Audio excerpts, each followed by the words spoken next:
Good morning children. ఈరోజు ఈ లెక్క చూద్దాం.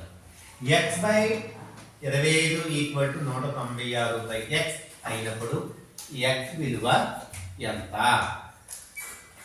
ఏ 56, బి 70, సి 84, డి 40. ఇప్పుడు ఏం చేస్తారంటే ఏదైతే ఇచ్చాడో దాన్ని నేను ఇక్కడ మరలా వేసుకుంటాను. X by 25 equal to 196 by X.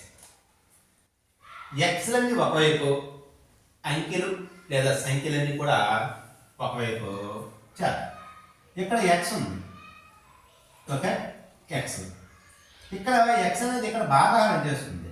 ఈ ఎక్స్ అనేది ఈక్వల్ టు యువతలో తెస్తే గుణకారం చేస్తుంది. అంటే X into X equal to ఈ 196 అనేది అలా రాసుకుంటాము. ఈ 25 అనేది ఇక్కడ భాగాహారం చేస్తుంది. ఇక్కడ ఈ 25 భాగాలు చేసిన 25ని అటువైపు తీసుకెళ్తే గుణకారం చేస్తుంది. అంటే ఎక్స్లన్నీ ఒకవైపు వచ్చాయి, అంకెలన్నీ కూడా ఒకవైపు వచ్చాయి. మరి ఎక్స్ ఇంటూ ఎక్స్ అని రాసుకుంటాము. ఈ 196ని 14 ఇంటూ 14 అని రాయాలి. ఈ 25ని 5 ఇంటూ 5 అనేది రాయొచ్చు అనమాట. X into X equal to చూడండి 14 5 70, మరలా 14 5 70. అంటే X into X equal to 70 into 70.